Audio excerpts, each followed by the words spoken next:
Kulong naman ang isang dating pulis na nasangkot sa pagnanakaw at pangahalay umano sa mismong kanyang kamag-anak noong 2005. Samantala, isa namang lalaki na may patong-patong na kaso ang inaresto rin ng otoridad sa Bacoor, Cavite.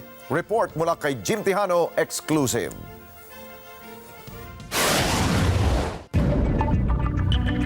Kita sa CCTV na ang isang motor na nakabalagbag sa kalsada sa poblasyon Bacoor, Cavite. Maya-maya, isang lalaking nakadilaw na t-shirt ang lumapit para sana itayo. Hindi pa man naiaayos ang motor. Tatlong lalaki ang kumaripas ng takbo mula sa kanyang likuran. Inakbayan ng isa at saka pinadapa at pinusasan. Kaya naman hindi na nakapalagpas si Norman Tan, ang main target ng Bacoor Police at Integrity Monitoring and Enforcement Group Region 4A. At na-involve din po siya sa pangahalay at pang-hold up. Yung complainant po nito ay sa kamag-anakan po nila. Lumabas sa investigasyon ng Bacoor PNP, dating Police QCPD ang akusado. Nag-awol noong 2005, makaraang maisampa ang kaso laban sa kanya. Katwang ng PNP warrant section ng Bacoor, ang IMEG 4A. Sa tulong na rin po ng informante, natuntun po natin ang kinaroroonan nitong akusado at agad po tayo nagkasa ng operasyon. Nang makausap ng Net25 News ang akusado, limitado ang naging pahayag nito. Mas mayigin na lang po sigurong mapag-usapan na lang po muna namin po yun. Medyo matagal na po kasi ang problema ngayon. Hindi ko nga po alam na naisampay ang kasong yun. Tungkol naman doon sa pagsiservisyo ko, nakapasok kong naman ako, 97. Ilang taon lang din naman po ako nun.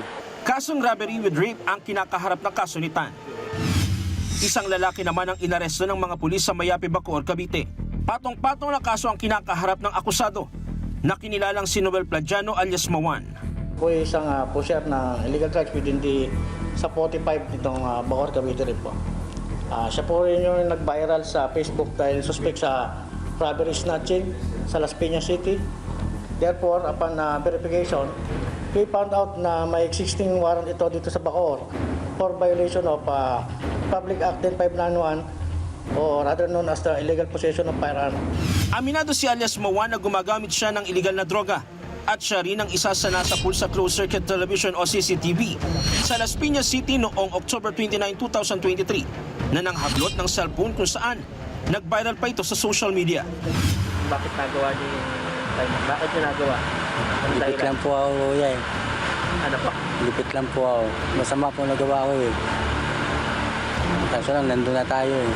Kabilang ang dalawang akusado sa 26 na naaresto ng Bacoor Police na may warrant simula pagpasok ng January 2024 hanggang sa kasalukuyan. Jim Tejano, para sa mata ng Agila, matatag, matapang, matapat. Maraming salamat sa inyo pong pagsubaybay sa Mata ng Agila Primetime.